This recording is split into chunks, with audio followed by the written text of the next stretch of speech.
When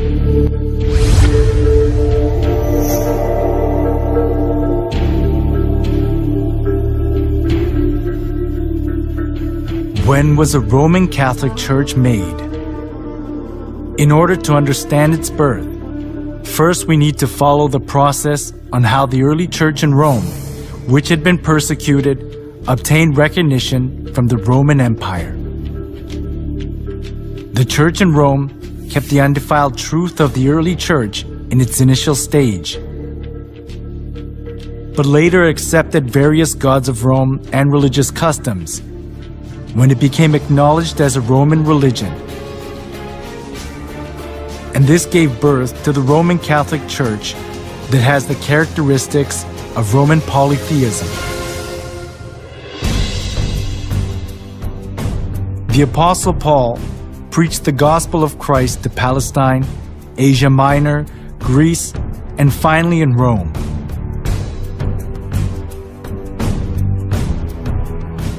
The church in Rome was not welcomed in its initial stage. It was because of the monotheism of Christianity, and the polytheism of Rome conflicted with each other.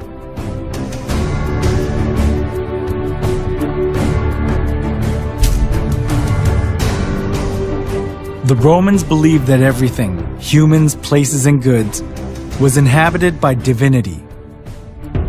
As they accepted folk beliefs of the people they conquered, far more various gods and religions prospered in Rome.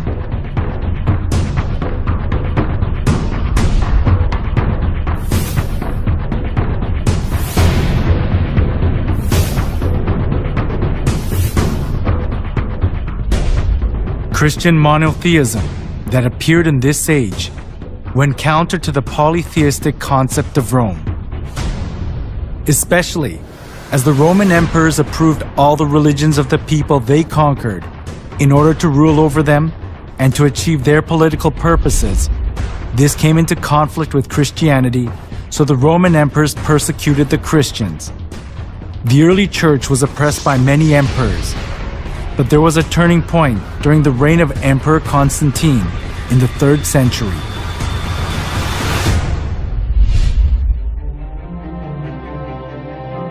In 313, Emperor Constantine proclaimed the Edict of Milan. The edict approved Christianity as a legal religion of Rome and gave legal privileges and immunity from military duty and taxes to the Christian clergy.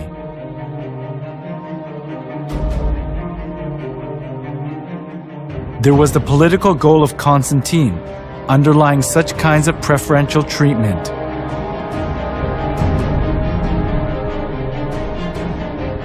It was Mithraism, the sun worship religion, that was diffused throughout Rome.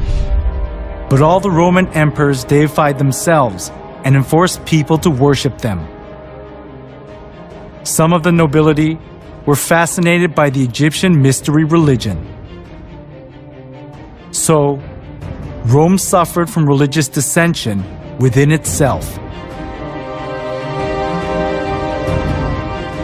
At this, Constantine tried to make the best use of Christianity that had spread throughout the whole region of Rome, despite all sorts of persecution. This was because he thought that Christianity could solidify his empire. By approving Christianity as a national religion of Rome, Constantine tried to seek the unity of the Roman Empire under one religion.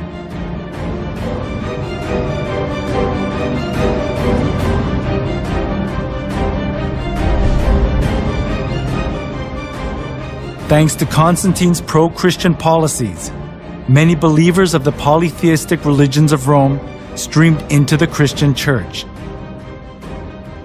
This tightened Constantine's political grip, and Christianity positioned itself as the religion of Rome, expunging persecution and contempt it had received so far. However, the indiscreet conversion they did without having any kind of understanding or faith, rather produced an adverse effect: the influx of pagan customs into the church.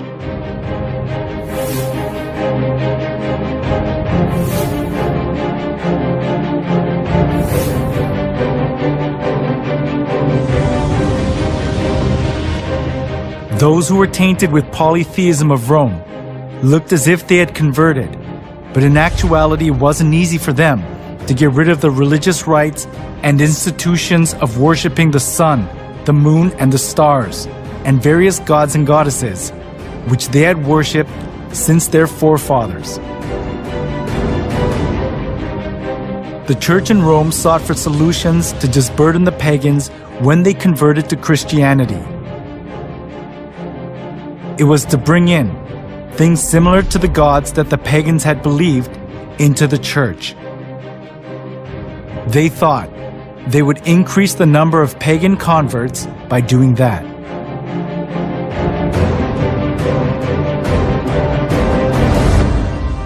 For the Christian bishops introduced, with but slight alterations, into the Christian worship, those rites and institutions by which formerly the Greeks and Romans and others had manifested their piety and reverence towards their imaginary deities, supposing that the people would more readily embrace Christianity if they perceived the rites handed down to them from their fathers still existing unchanged among the Christians.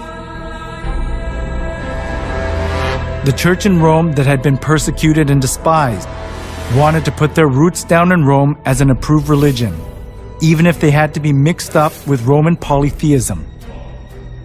It was because they wanted to keep their faith in comfort, being freed from the extreme pain of persecution.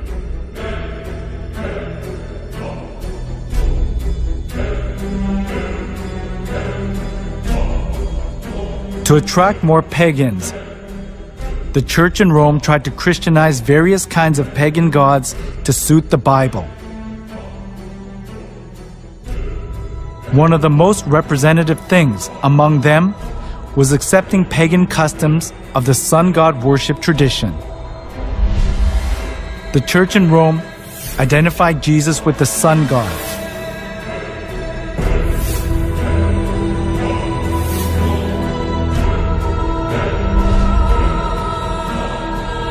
Inside of the church was decorated with various kinds of sun images, and the idea to worship the sun was established as if it were the truth of the church.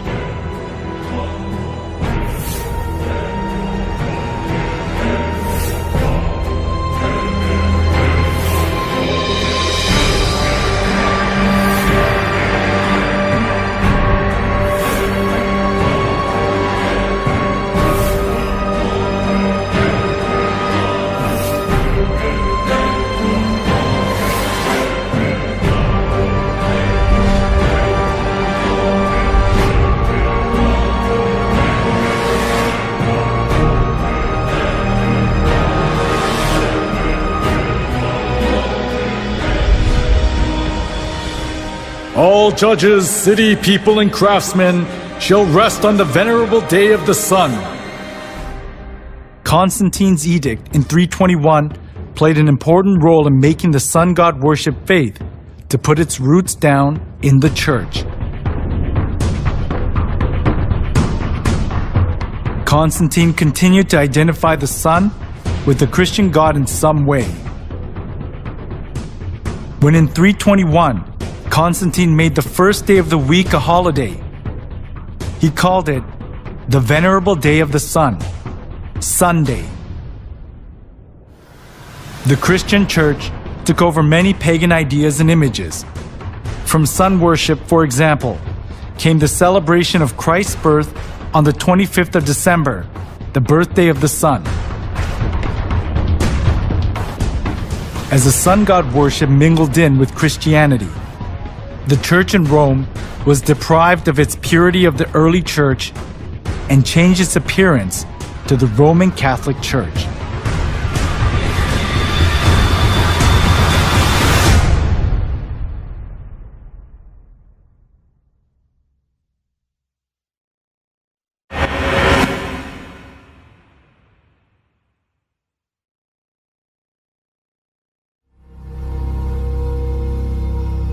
Before the 3rd century, the church in Rome was one of many churches that were scattered all over the Roman Empire. The reason the church in Rome later became the head of all the churches of the world and dominated the Middle Ages was because it joined hands with Emperor Constantine. As a result of Constantine's pro-Christian policies, many people who believed pagan gods converted to Christianity. This consolidated Constantine's political position,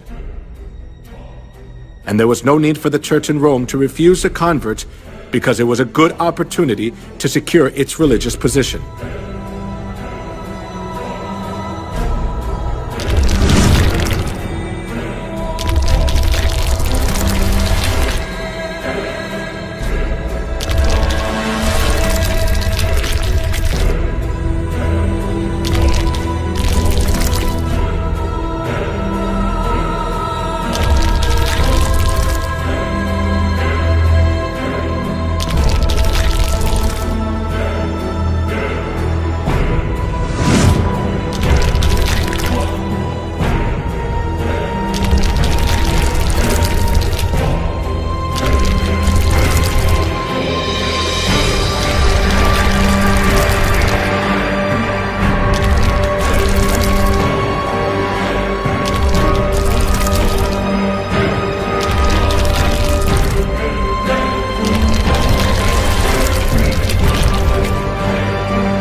After the church in Rome accepted pagan idolatry and doctrines, it was quickly secularized. During the Middle Ages, it was even hard to tell the difference between the church and the secular world. The Catholic Pope enthroned kings, and kings protected the Catholic Church. Opposing the Catholic Church itself was rebelling against one's own country.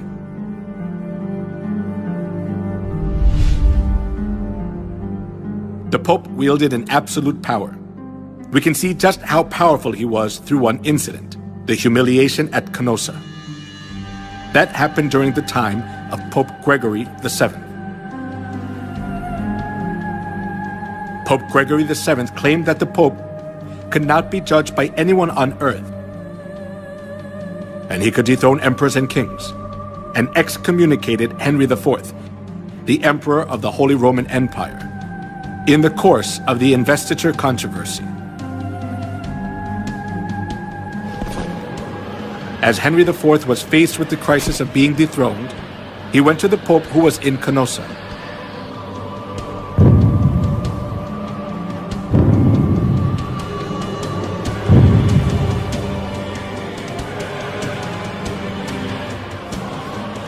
Barefoot, he knelt for 3 days in the snow, outside the castle of the Pope, and begged for his forgiveness.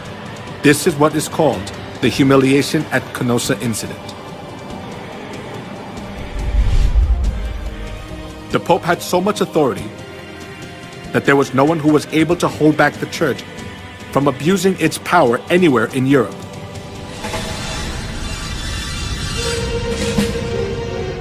Not only that, the popes committed numerous crimes such as murder, blasphemy, simony, and adultery to hold on to their seat of power.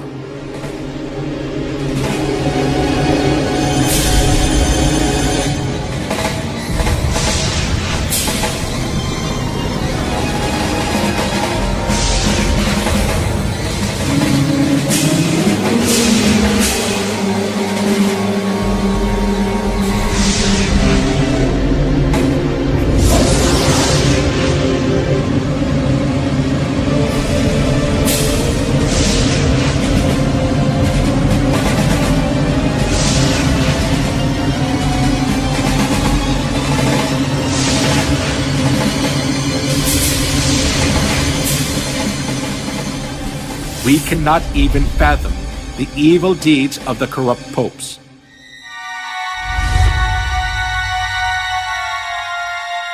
Among them, Pope Leo X enjoyed works of art and collected masterpieces.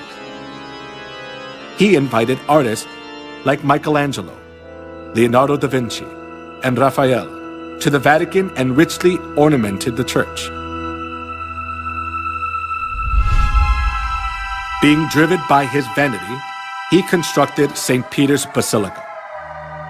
However, as he ran out of money by collecting costly works of art, he started to print a greater amount of indulgences.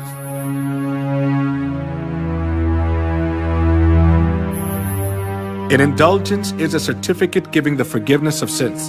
The Catholic priest propagated that people were guaranteed to enter the kingdom of heaven safer when they gave more money. Come, see for yourself. This is not just a simple indulgence. Even though you don't do confession, all your sins will be forgiven. Even the sins of your relatives in purgatory will vanish. Will you just leave your mother to suffer in the fire? Come here, everyone. Come. When you drop the coins in the box and it makes a clinking sound, then the souls will arise from the fiery purgatory.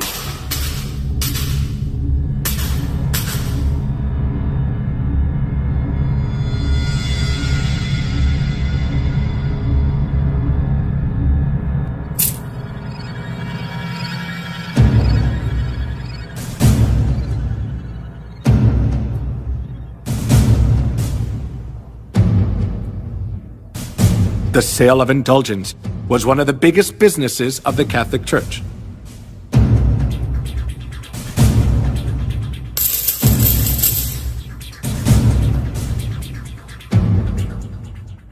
Since indulgences was a good solution for those who were seized by the fear of hell, numerous people gathered to buy the kingdom of heaven.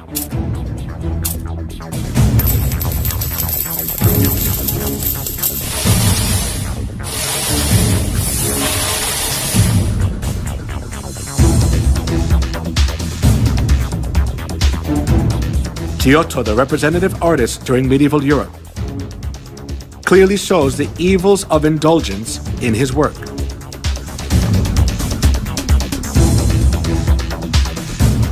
The Last Judgment. In the painting, Jesus, the judge, is in the middle and the apostles are on both sides. Heaven is shown on the right and hell is shown on the left. One thing that is worthy of notice here is the scene where souls are weighed. A man who is on his knees presents a model of the chapel to three women. The name of the man is Enrico Scorveni. He was a notorious loan shark of that time. Because loan sharking was a big sin, he could never dream of entering the kingdom of heaven. However, even though Enrico was a loan shark, he bought indulgences and paid for his sins, and proudly purchased the ticket for the kingdom of heaven.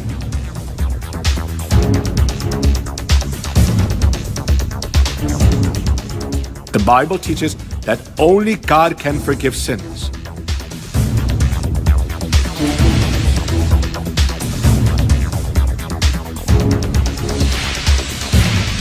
However, the Catholic Church insists that the Pope too has the authority to forgive sins. This kind of false teaching enabled them to commit fraud, the sale of indulgences.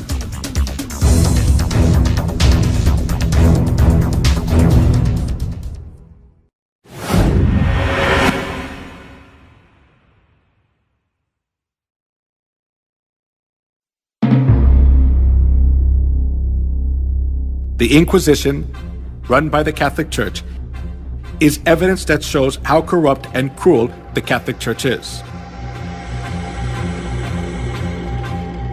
The Inquisition, which was established for religious trials, became a transnational institution of the Catholic Church. It was devised to condemn heretics designated by the Catholic Church. Heretics defined by the Catholic Church were the Christians who opposed the false insistence and doctrines of the Pope and wanted to live by the Bible. to rule over the world as they want. The popes tried to get rid of the Bible and restricted people from reading it.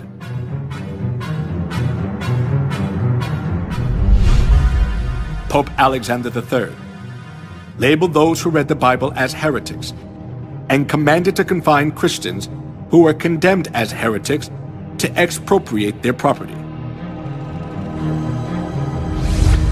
Pope Innocent III instituted the Inquisition and launched crusades to combat heresy. Numerous Christians were killed and dispossessed of their properties.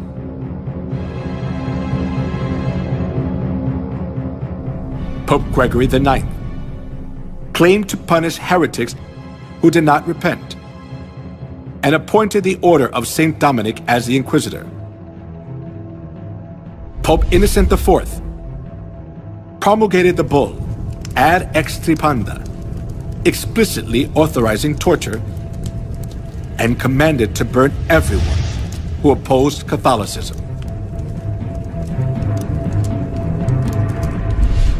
Here is the salient religious trial of the century.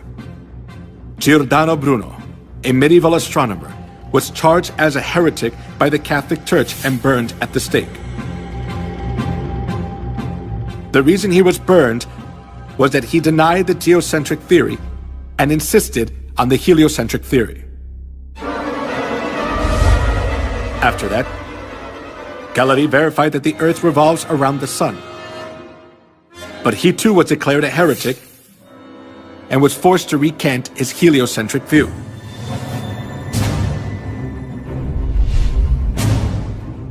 Joan of Arc, Maid of Orleans, who saved France from a crisis, was burned at the stake as a witch by the Inquisition. As years went by, the Inquisition helped the Pope exercise his extraterritoriality. To stay in power, the Catholic Church accused those who stood against them of being heretics and eliminated them. If a person was charged of being a heretic once, he had no right to have counsel. He was severely tortured and ended up being imprisoned for life or executed by fire.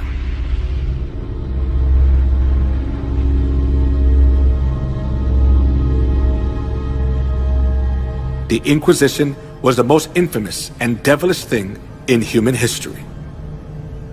It was devised by the popes and used by them for 500 years to maintain their power.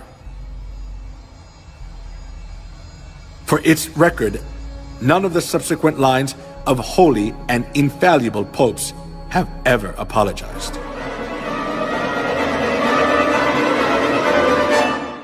He was given power to make war against the saints and to conquer them. Historians estimate that in the Middle Ages and early Reformation era, more than 50 million martyrs perished at the hands of the papacy. During the Dark Ages, 50 million innocent people were killed. In order to increase its wealth and power, the Catholic Church killed a great number of people. It is a distortion of history to call a murderer the apostle of peace. The Bible describes the crimes of the Catholic Church as below.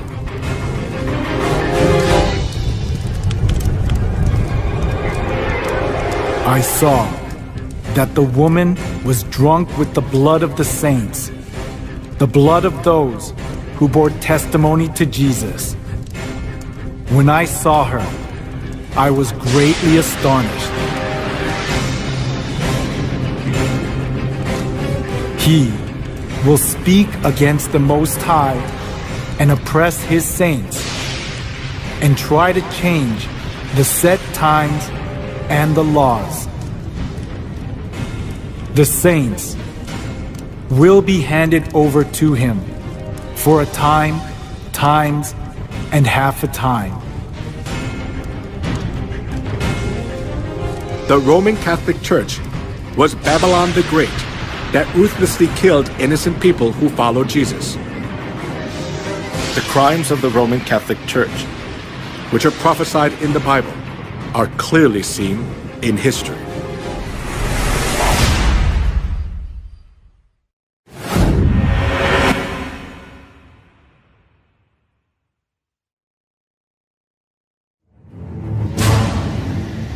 In the Museum of Torture Instruments in San Marino in Europe, the torture devices which were used during the Dark Ages are displayed.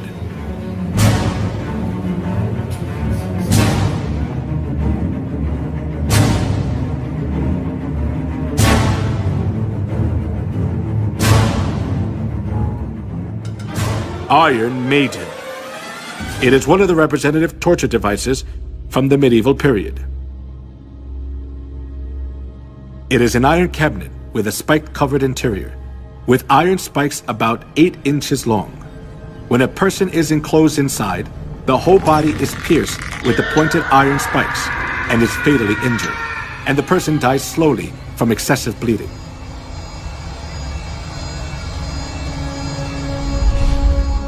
The torture device in the shape of a wheel was invented for execution.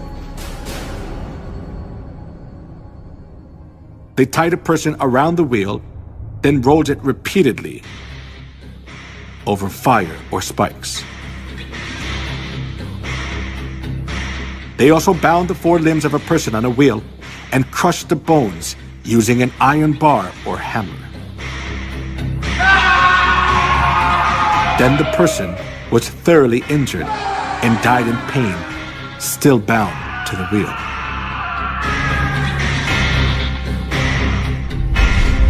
The Inquisition invented cruel torture devices to give victims as much pain as possible.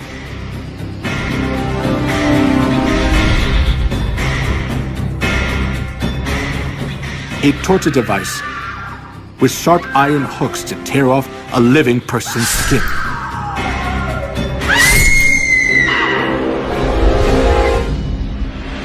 A pyramid-shaped torture device with a sharp tip. A person was put on top and suffered severe pain as a sharp point was inserted into the body little by little due to the body weight. Most of the time, tortures were carried out by Catholic monks or priests. They pulled out nails using pliers, burned parts of the body with fire, and crushed fingers and toes with torture devices. A pulley was used to lift a victim's body up, and then drop them to make all the joints go out of place. A person was burned alive while their hands and feet were tied. A chair with spikes was used to tie a person down, and it made blood come out from every part of their body. If a victim denied the Catholic Church's teachings, despite the hard torture, they poured boiling lead in the mouth or ears, or gouged out their eyes, or flogged them until parts of their skin flew off.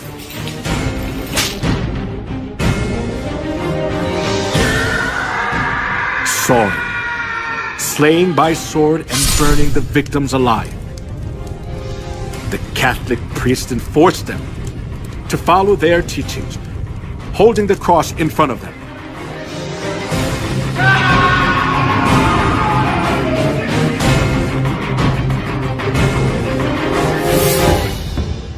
The persecution for anti-Catholics continued as a large-scale massacre.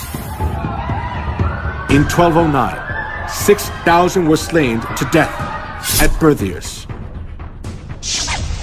And 1211, 100,000 Christians were massacred at Lavore. Though the massacre at Merendal, 500 women were locked in a room and burned to death.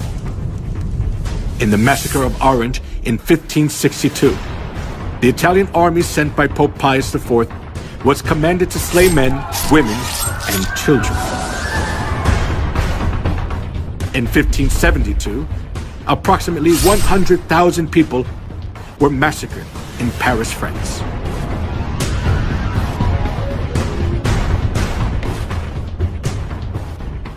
He will speak against the Most High and oppress his saints. The saints will be handed over to him for a time, times, and half a time. As it was prophesied that the one who speaks against the Most High would make war against the saints and conquer them, over 50 million people were slaughtered during the Dark Ages.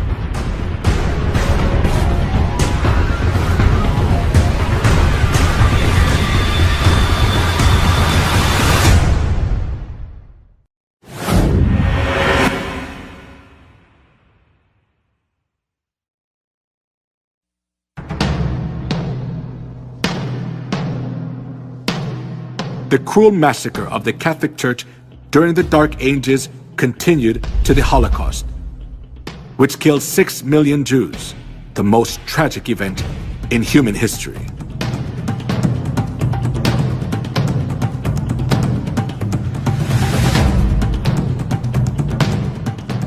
From 1933 to 1945, 6 million Jews, including 1.5 million children, were slaughtered in 15 European countries, such as Poland, Russia, Austria, Czechoslovakia, Hungary, France, Belgium, Luxembourg, Italy, Netherlands, Norway, Romania, Yugoslavia, and Greece.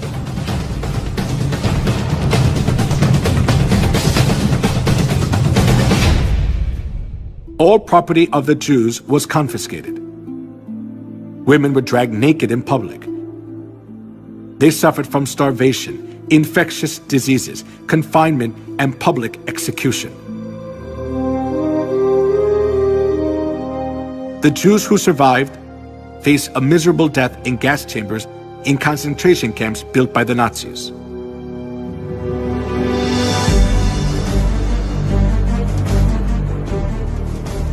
When the gates of the concentration camps for the Jews were opened as World War II ended, the world was shocked.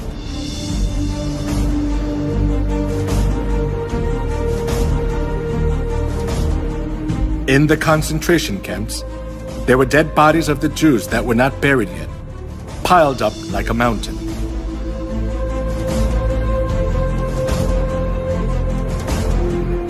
While Hitler massacred 6 million Jews under the pretext of ethnic cleansing, the Catholic Church publicly advocated Hitler's genocide of the Jews, claiming it stood for anti-Semitism.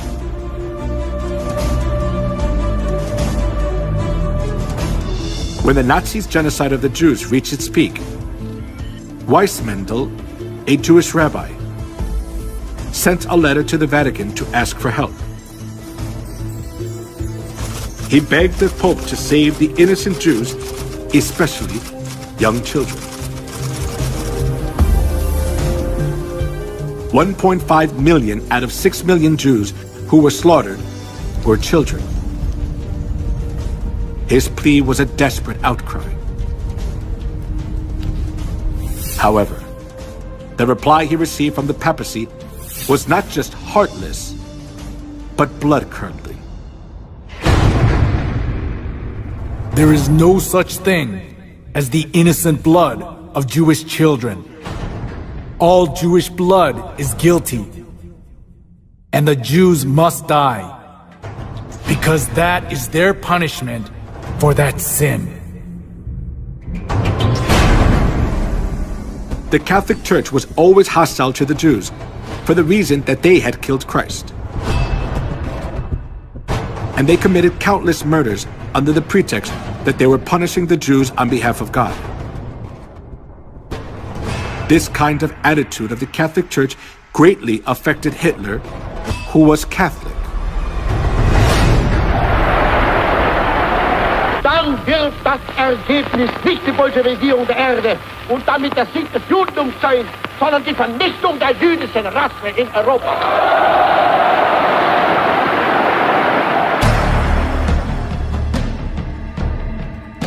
Hitler was a fervent Catholic.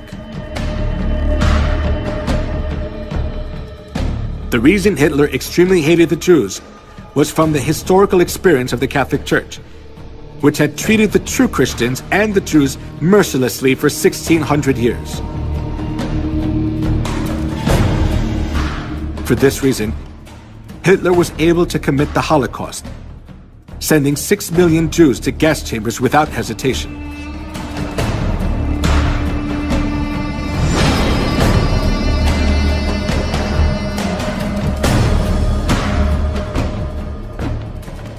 Before the massacre of the Jews began, the Catholic cardinals officiated in Mass for blessing the German Nazi guards. And the Catholic Church publicly advertised Hitler's genocide of the Jews.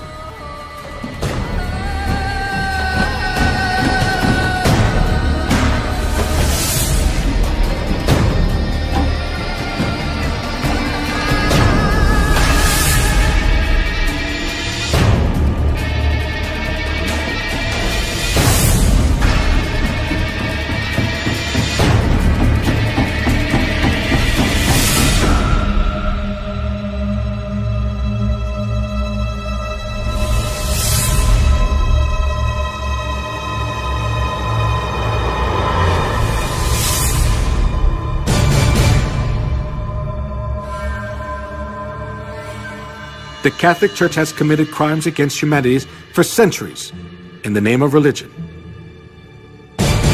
They committed the crime of killing 50 million Christians and the Holocaust of killing 6 million Jews.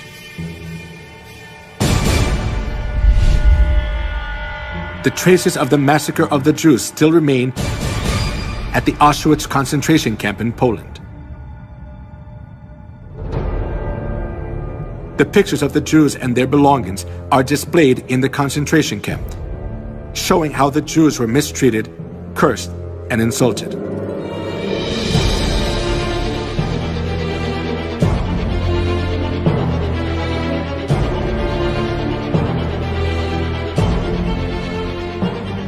These horrible times remain in the records of history. But all the errors of the Catholic Church are disappearing from people's memories, little by little.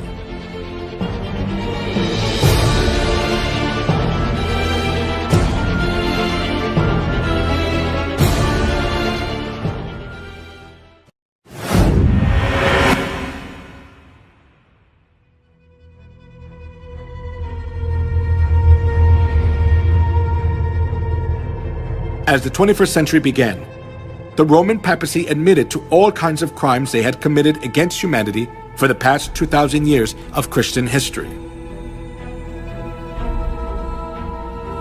They admitted their faults, such as the Crusades, anti-Semitism, the Inquisition, and witch hunts. The Pope also said that the Catholic Church would like to create a new unity among religions by looking back on all their religious errors.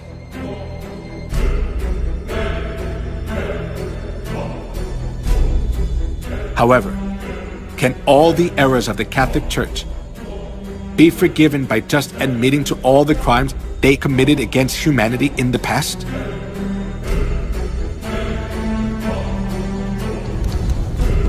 Just by admitting to their errors, the Catholic Church's crimes cannot be solved. They can never come to true repentance unless they realize their fundamental errors. When viewed from historical facts and the prophecies of the Bible, the Catholic Church is an organization of the Antichrist, which has destroyed all the truths of God, paganized Christianity by accepting all kinds of pagan gods, and made numerous souls worship Satan, not God.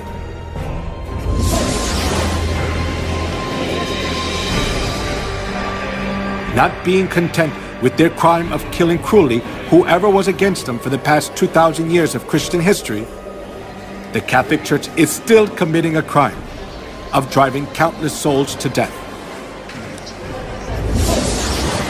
Therefore, admitting their crimes, which have already been revealed through history without having fundamental repentance, is only a crafty trick of the Catholic Church to pull the wool over people's eyes.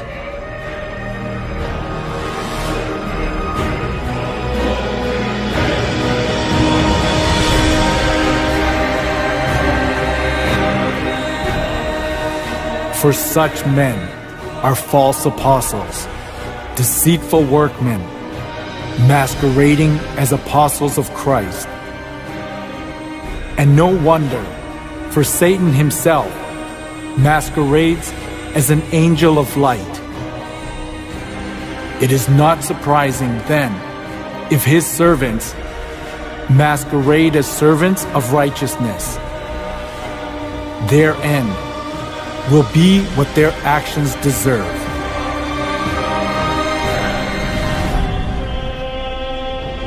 In human history, the organization which has killed the most people is the Catholic Church.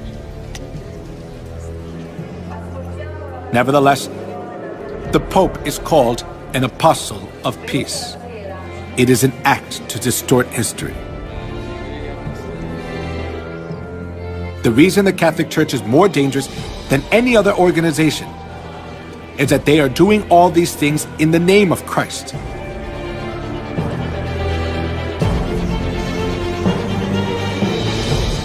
However, now the Catholic Church is revealing its detestable and hideous reality.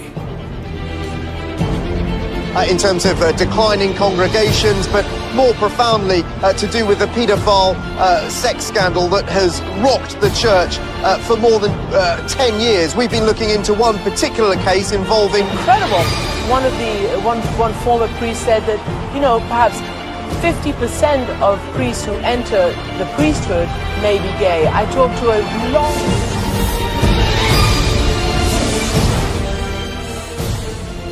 This is the living evidence which shows that Babylon the Great is falling apart, being judged by God's wrath as it has been prophesied in the Bible.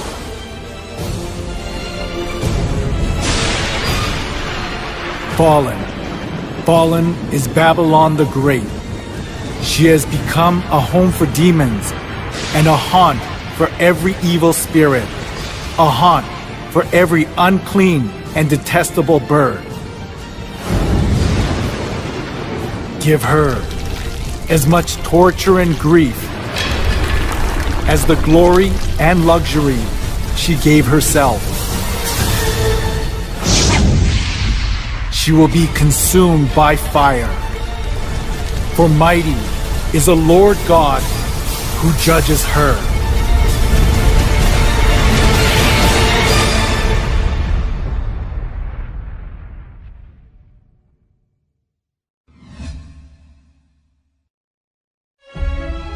God revealed the identity of Babylon through the way she looks outwardly, outward characteristics of Babylon.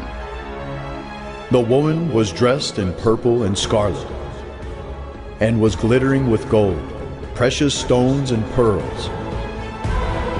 She held a golden cup in her hand, filled with abominable things and the filth of her adulteries. This title was written on her forehead: Mystery Babylon the Great, the mother of prostitutes and of the abominations of the earth. In the Bible, women refers to the church, and among numerous churches in the world, the church that is dressed in purple is the Catholic Church. The color of the traditional priest robe of the Catholic Church is purple and scarlet.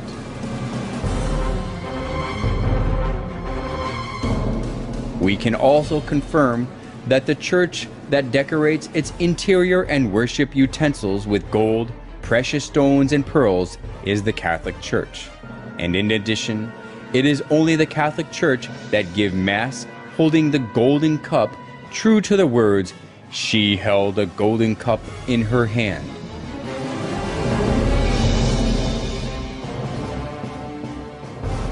As we have seen, no church but the Catholic Church satisfies all the points that the Bible tells us. The Bible recognizes this organization as Babylon the Great. The Catholic Church, Babylon the Great, looks as if it worships God, but when we closely look into it, we can find out they do abominable things to worship the sun god.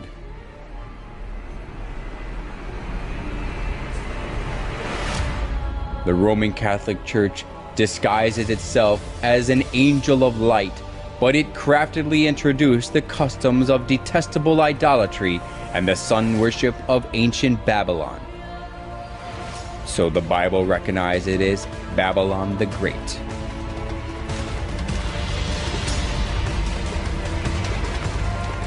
Then does the Bible call only the Roman Catholic Church Babylon? It also calls the Protestant churches which keep the Sunday service and Christmas originated from the sun worship as Babylon too. This title was written on her forehead. Mystery Babylon the Great, the mother of prostitutes and of the abominations of the earth. In the Bible, women refers to church. So, a prostitute means a false church that practices lawlessness. The Bible tells us that Babylon the Great, which is expressed as the mother of prostitutes, is the Catholic Church and the Protestant churches. Small prostitutes that come from the Catholic Church are small Babylons. The Catholic Church, which leads the whole world astray as the mother of prostitutes, is proud of itself as the mother church that gives birth to all Protestant churches. The Catholic Church is the continuation of the Incarnation and the prolongation in time and space of the redemption. It is the mother church of all Christendom. The Bible also recorded about the abominable behavior of the prostitute who leads the whole world astray. The kings of the earth committed adultery with her, and the merchants of the earth grew rich from her excessive luxuries. Babylon the Great and small Babylons, which changed God's set times and laws, oppressed God's saints. The Bible prophesies that God's rage will judge them in the end. After this, I saw another angel coming down from heaven. He had great authority, and the earth was illuminated by his splendor. With a mighty voice he shouted, "Fallen, fallen is Babylon the Great."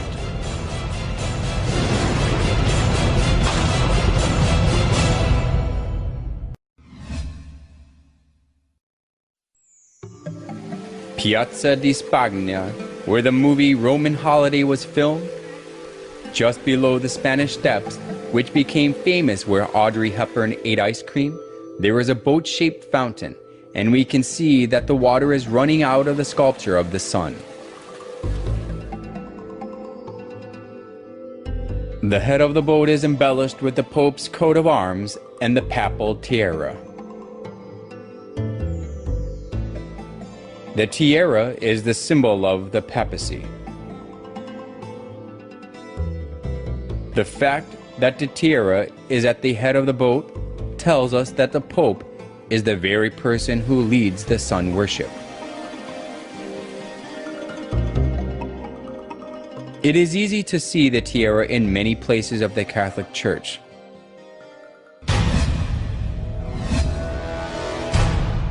There is a secret hidden in the papal tiara.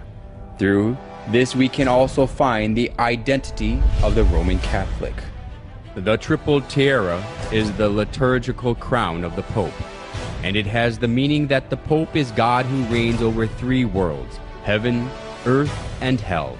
This is also shown in the official title of the Pope. The official title of the Pope is the Vicarius Filii in Latin, which means the Vicar of the Son of God. This title shows that the Pope is God himself. Some of the letters of the Latin have numerical values, so if we add up the numerical values of the letters of Vicarius Filii, it is 666. 666. What does that number 666 mean? The Bible records about the identity of 666. If anyone has insight, let him calculate the number of the beast, for it is man's number. His number is 666.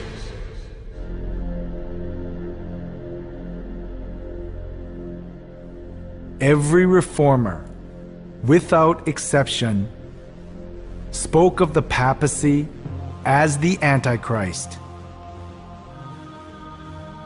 The 666 is a figurative number, telling us the identity of Satan who stands against God.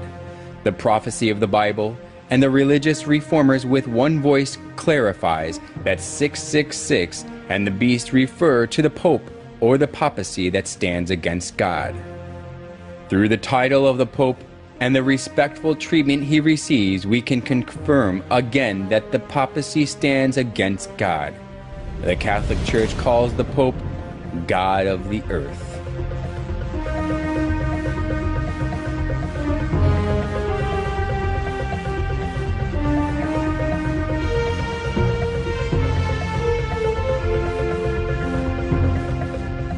The Pope is a mere man, but the Catholic Church insists that he can modify God's laws as he pleases. And moreover, he is worshipped and served like God, and he enjoys all wealth, honor, and authority.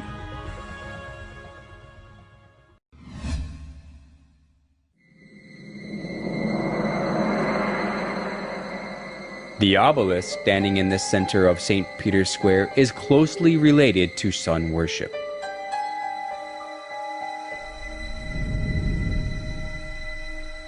It was the custom of the ancient sun worship religions to make a pillar to worship the sun. Obelisk was set up at a temple or tomb as a monument to worship the sun god.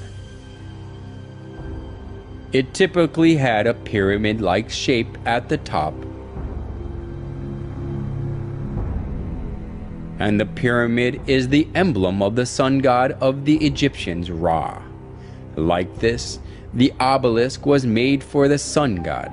Then, why are the obelisks, the symbol of the sun worship, set up in front of the Catholic churches? When we look carefully at the obelisk standing in front of the Catholic Church, it has the star-shaped divine light and cross, which are symbolize the sun.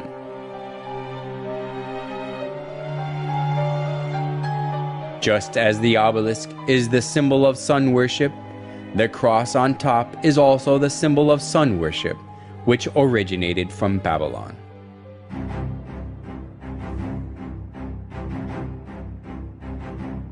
Crosses are also found in the murals of ancient Babylon and Assyria, especially the image of cross on the headband of the sun god Tammuz shows that the cross is originated in Babylon. The Egyptians used the Ankh cross. The shape of the cross, made of two wooden poles, which the church started to use, came from the ancient Chaldean region. In the Chaldean Empire, the adjacent regions, including Egypt, the cross was used as a symbol of Tammuz. So, it is certain that the cross was made to worship the sun god.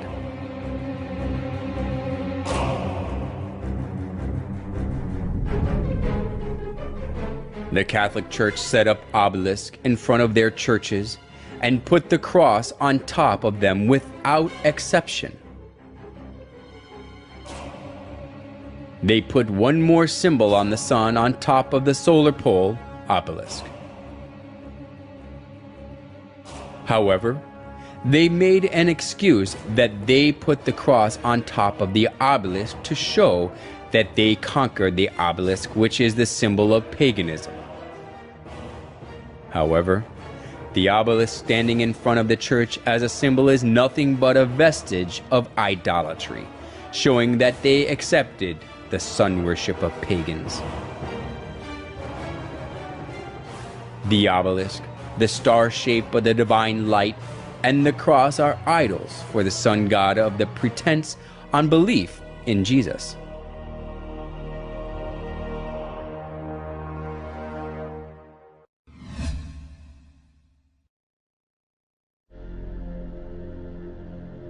The Pantheon is the oldest monument still standing in Rome. The Pantheon was rebuilt in 125 AD by Emperor Hadrian and dedicated to every known god as well as the sun god, the supreme god of the Romans. Then Pope Boniface IV converted it into a Catholic church. The Pantheon, which once was the temple for the sun god but is now used as a Catholic church, is famous for its domed roof.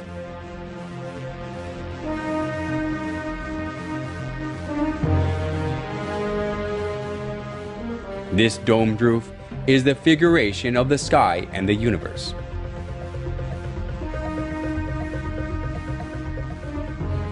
In the center of the dome, there is the oculus, a round opening with a diameter of 27 feet.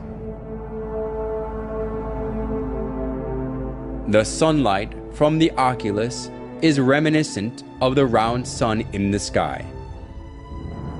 The sunlight coming through the oculus lightens the inside of the church, and it creates an effect of the presence of the sun in the church.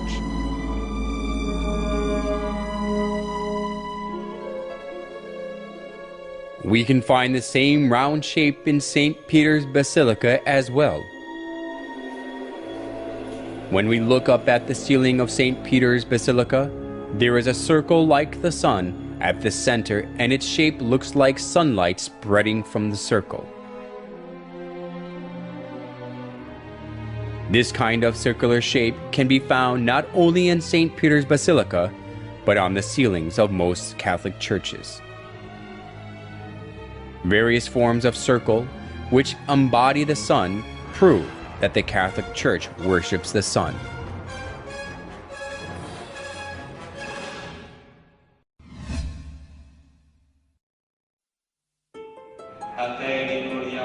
We can find another characteristic of the sun worship in the Catholic Church in their use of lamps and candles.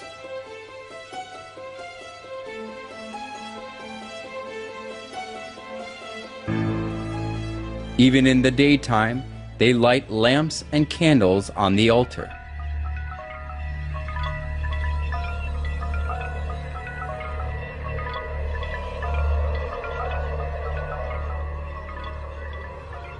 People buy the candles displayed before the statue of Mary, saints, and popes so that they can light the candle, put it on the altar, and pray. When starting the Mass or marching in procession after the Mass, the priest carrying the candle is always at the front.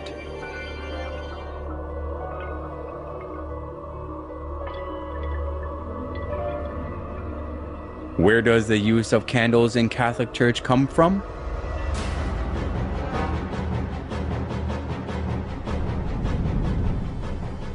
Historian Alexander Hislop says that the use of candles in the Catholic Church comes from pagan rites.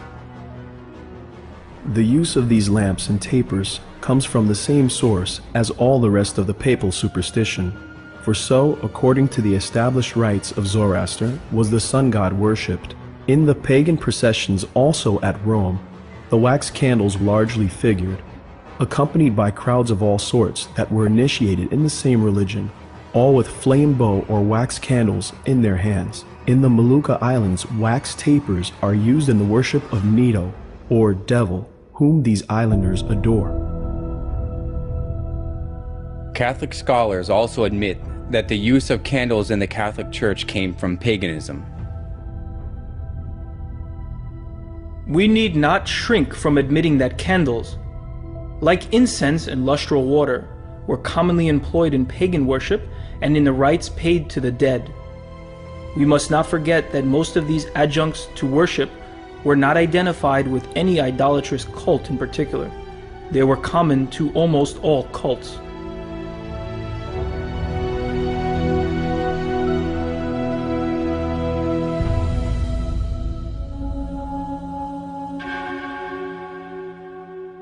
Candles commonly appear in numerous rites of pagans.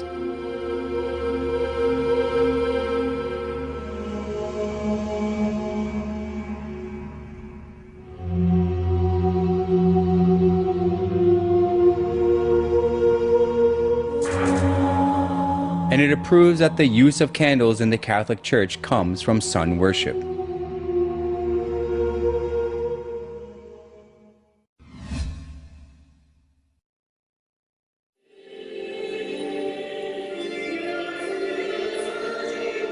The Catholic Church conducts a particular ceremony before the image of the sun.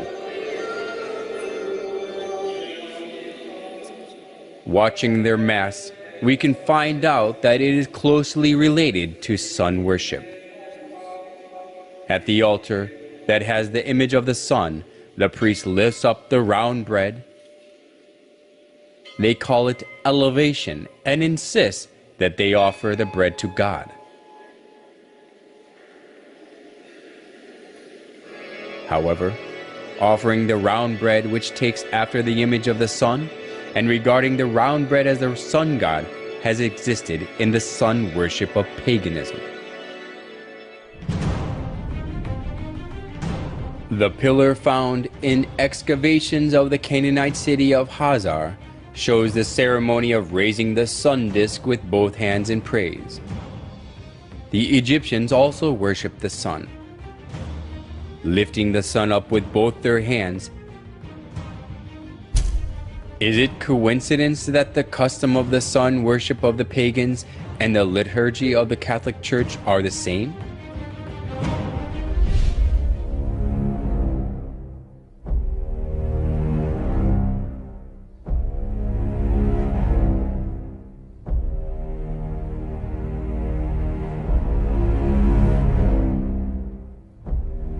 On special days, they put the bread in the sun-shaped frame and go parade through the streets for public display. The believers all kneel down before the bread to show their respect and adoration. Curiously enough, the monstrance, which is the vessel used to display the consecrated Eucharistic bread, has a sunburst pattern. On the altar where the priest offers the bread, there is also the shape of the sun.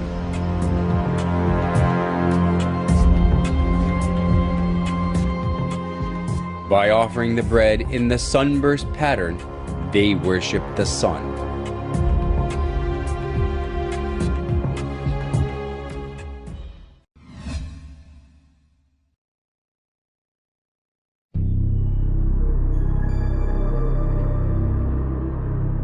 Around 2800 BC, there lived a hunter named Nimrod in Babylon, which was located between the Tigris and the Euphrates rivers. Whenever wild animals threatened the people, he protected them with his power.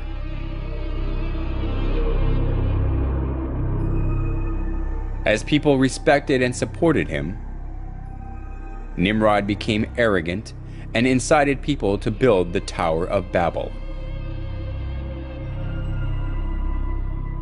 Come, let us build a tower that reaches to the heavens. Let us make a name for ourselves and not be scattered over the face of the whole earth. Such deeds of Nimrod that were against God has continued even after Nimrod had died. Semiramis, Nimrod's wife, insisted that Nimrod became the sun god.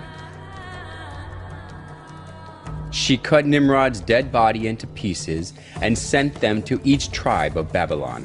People regarded the place where a part of Nimrod was buried as sacred.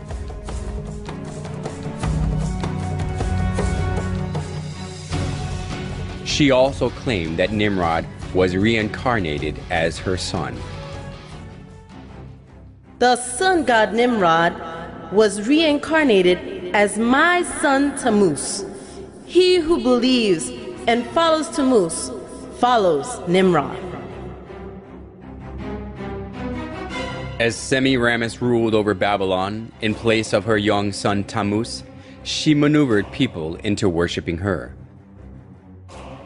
Monuments of Semiramis carrying her child Tammuz in her arms, were set up all over Babylon, along with various images symbolizing the sun god. The sun worship and the mother-child worship, which was a scheme devised by Semiramis, put down roots as a religion of Babylon.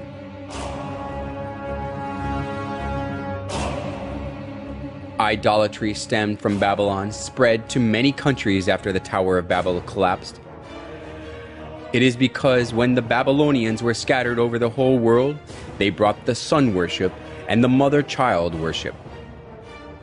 The sun worship and the mother-child worship were assimilated into the cultures and religions of many countries, and they came to have various forms and names.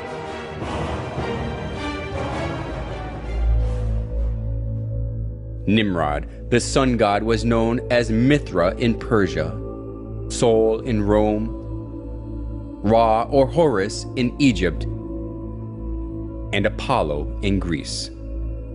Semiramis and Tammuz, who were the start of the mother-child worship, was called Isis and Horus, Venus and Dionysus, Diana and Attis, and Astaroth and Tammuz, respectively.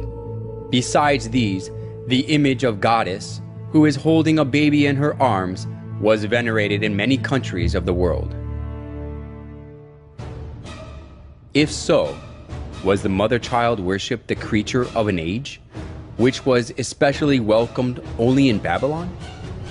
Surprisingly, the mother-child worship of Babylon has been passed down through the thousands of years and still exists today. In Vatican of Rome, we can find the mother-child worship in its original state.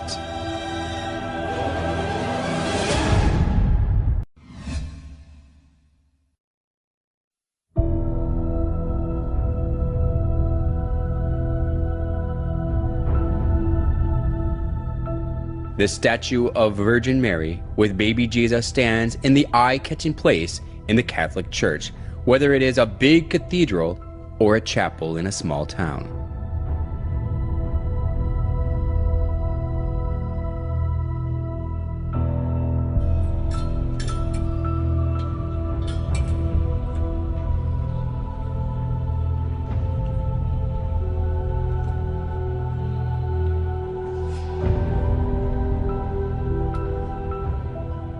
People show their respect before the picture or statue of Mary and pray.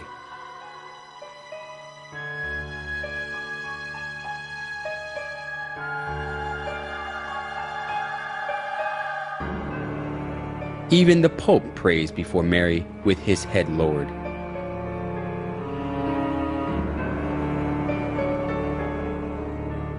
Why do people praise and worship Mary, whom Jesus was born of?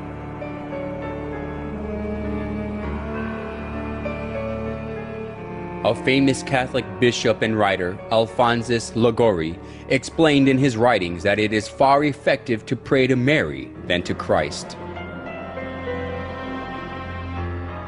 In the Franciscan Chronicles, it is related that Brother Leo once saw a red ladder, on the summit of which was Jesus Christ, and a white one on top of which was his most holy mother. And he saw some who tried to ascend the red ladder, and they mounted a few steps and fell. They tried again and again fell.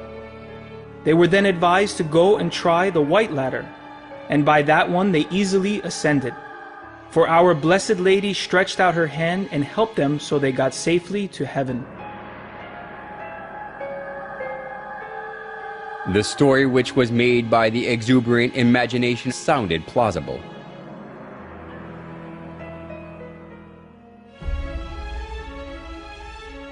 Although it was a man-made story, Pope Gregory XVI canonized Liguori as a saint, and Pope Pius IX declared him a doctor of the Catholic Church.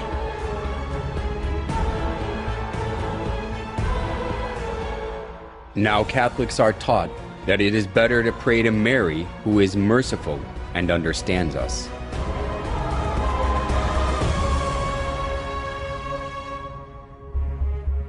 We must never go to our Lord Jesus except through Mary, using her intercession and good standing with Him. We must never be without her when praying to Jesus.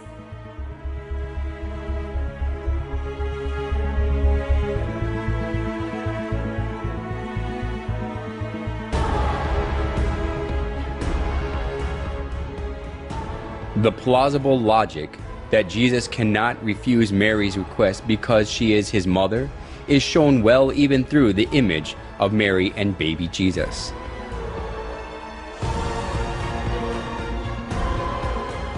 In most cases, Jesus is nested in Mary's arms as a baby.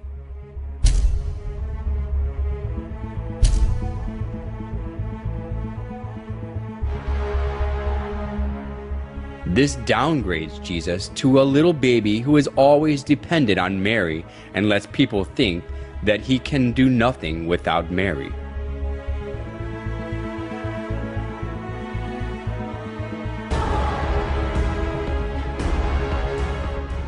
Today, the Catholics think more highly of Mary than Jesus.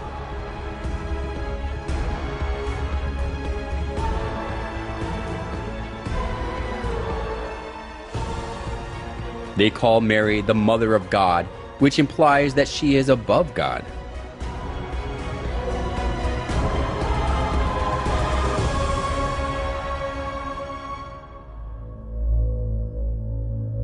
Mary as a female is merely a creation who was chosen to conceive Jesus.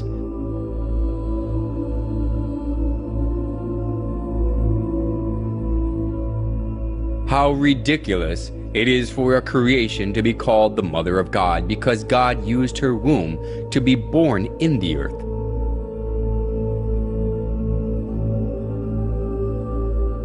Nevertheless, the Catholic Church venerates Mary as the Mother of God. Mary worship of the Catholic Church reminds us of the mother-child worship of ancient Babylon. Just as Semiramis artfully spread the mother-child worship throughout Babylon when she ruled it over instead of her son Tammuz, the Catholic Church now makes people worship Mary, not God, by accepting the mother-child worship from Babylon.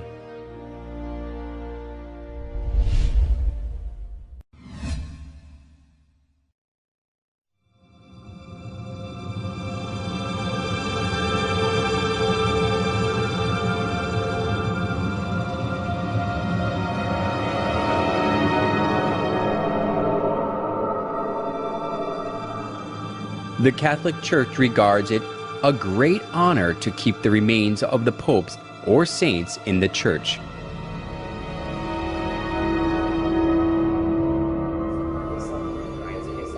Since numerous worshippers pray before the remains of popes or saints, the church that possesses many articles and remains of those who were canonized as saints is highly valued.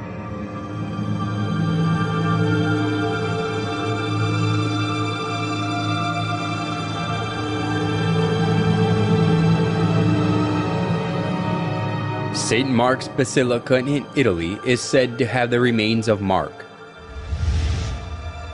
Basilica of San Francesco in Italy has the remains of Saint Francesco. And it is believed that the skulls of the wise men who visited baby Jesus are kept in the Cologne Cathedral in Germany. People kiss the displayed relics and the coffins that contain the remains and pray for God's blessings before them. The veneration of relics of the Catholic Church even took the form of decorating the church with human bones.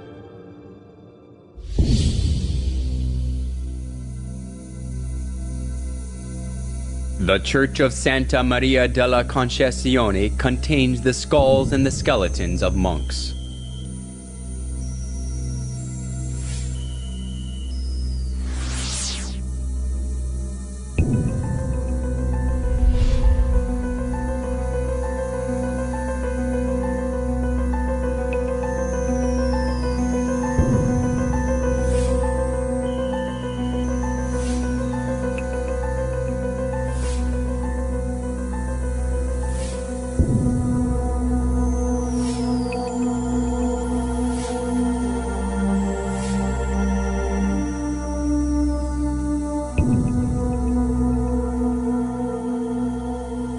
A Catholic church in the Czech Republic is designed with the bones of over 40,000 human bodies, and it attracts people.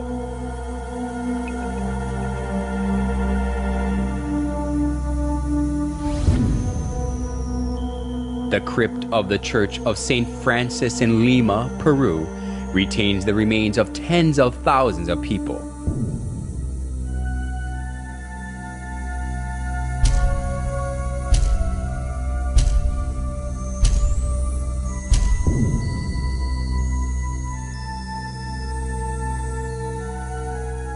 Usually, we shudder to think of the bones and coffins of dead people in the church. But why the Catholic Church sticks to this?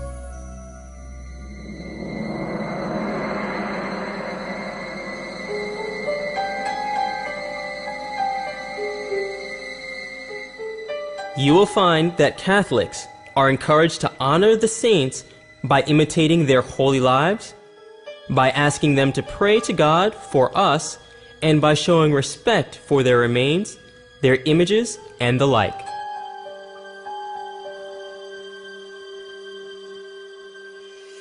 Why do they say that God grants His blessing through the relics of the dead, especially of those who are called saints? We can find the origin of the doctrine that God gives blessing through the relics in the ancient Babylonian religion. After Nimrod died, Semiramis cut his body into pieces and sent them to other regions, and they regarded the place where the dead body part was buried as sacred. The tradition of Babylon was handed down to the Roman Catholic Church, and because of this, the relics of the dead have become consecrated. Just like Babylon, that was cursed by God for its idolatry, the Roman Catholic Church is filled with all sorts of idols.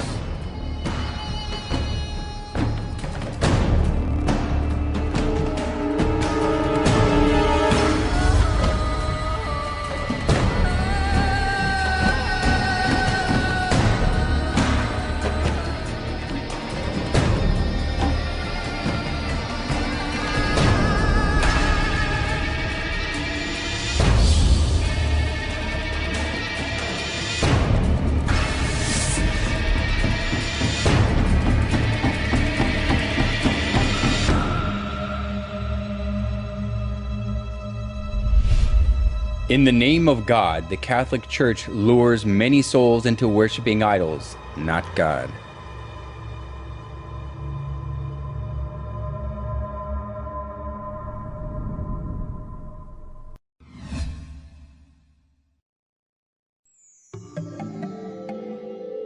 There are various forms of the sun in St. Peter's Basilica, which is one of the most important buildings of the Catholic Church.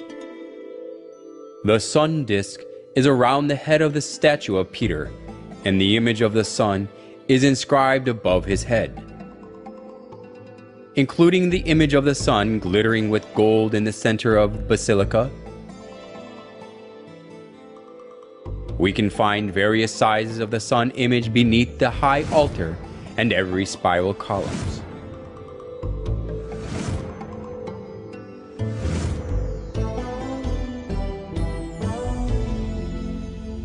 Even the cross on the altar and the utensils used for communion and the priest's costume have the sun images.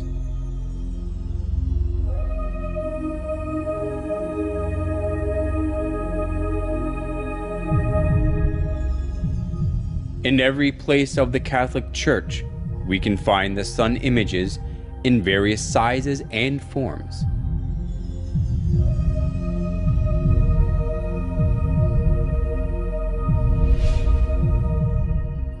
Among the various forms of the sun in the Catholic Church, some has a picture of a dove in it.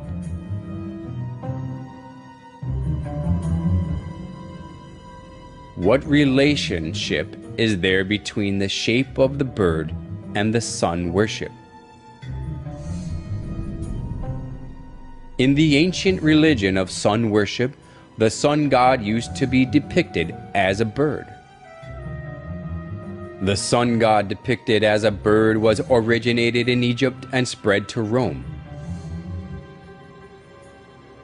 The son of Assyria was represented as a winged bird, and the Egyptian sun god Ra and Horus are in the shape of a bird. The famous Egyptian bird of fire, Phoenix, is also the archetype of sun worship. In Rome, too, people carried the bird, the symbol of the sun god, on the pole.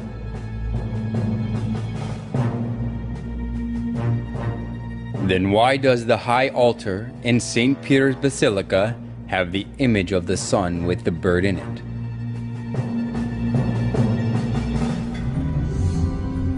The Catholic Church insists that the bird in the solar image is the Holy Spirit. But this is a mere excuse.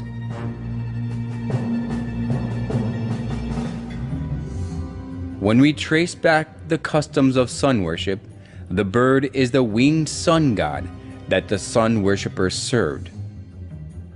Offering the bread and wine to the image of the bird is not offering them to the Holy Spirit, but to the sun god.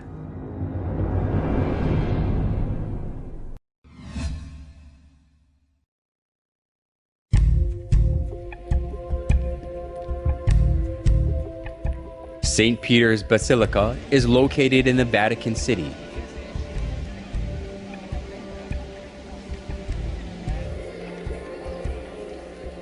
The bronze statue of St. Peter always attracts many tourists.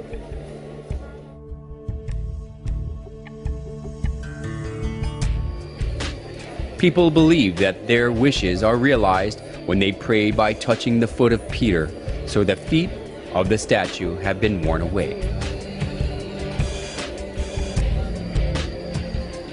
The biggest reason more than 10 million people every year on average visit the Basilica is that they insist that Peter, who was one of the 12 apostles of Jesus, was buried directly below the high altar of the Basilica. These are totally unfounded rumors, but people pray for God's blessing before the altar with blind faith.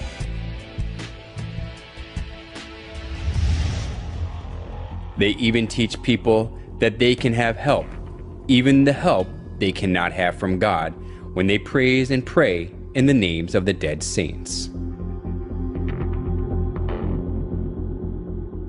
Our most mighty protector graciously assists us from heaven in our struggle with the powers of darkness.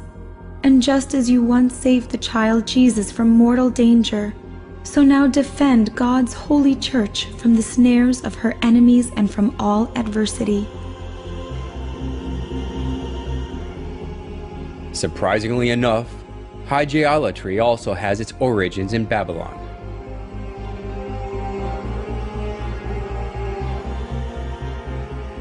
Since the Babylonians had some 5,000 gods, there were plenty to choose from.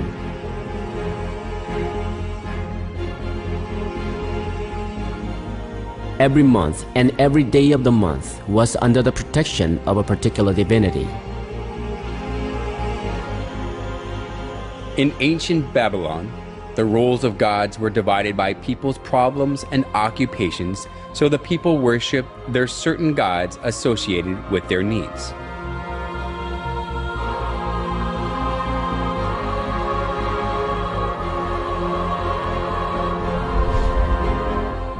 It has continued in the Catholic Church.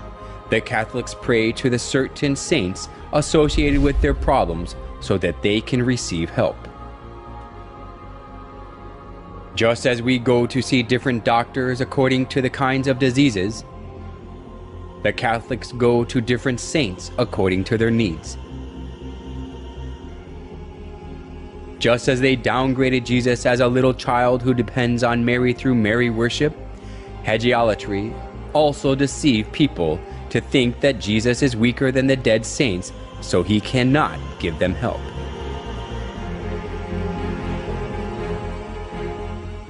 Nowhere in the Bible can we find the worship of saints. Instead, the Bible warns that worshiping anything other than God is idolatry.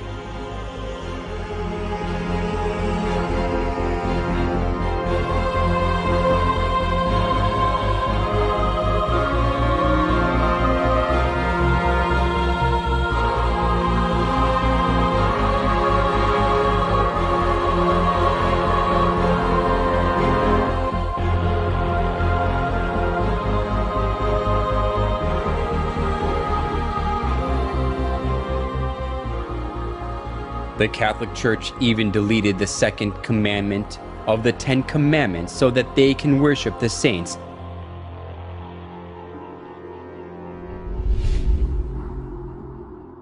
They outbrave the law of God. Do not make other gods or serve them, and stand against God.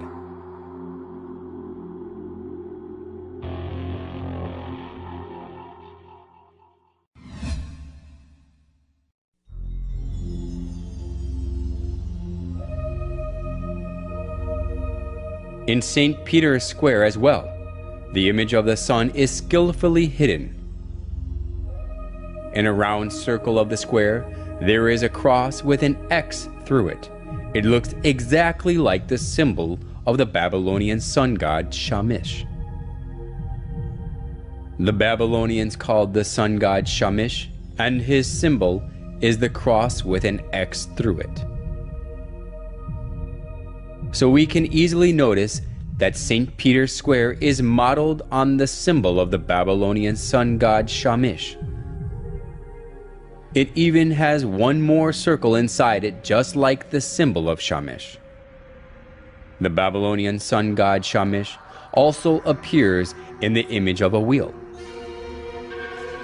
The ancient sun worshippers believed that the sun god rides the chariot, and they regarded the wheel of the chariot as the sun. To our surprise, St. Peter's Square has the shape of a wheel. The obelisk in the middle of the square is an axle. The square itself is the wheel.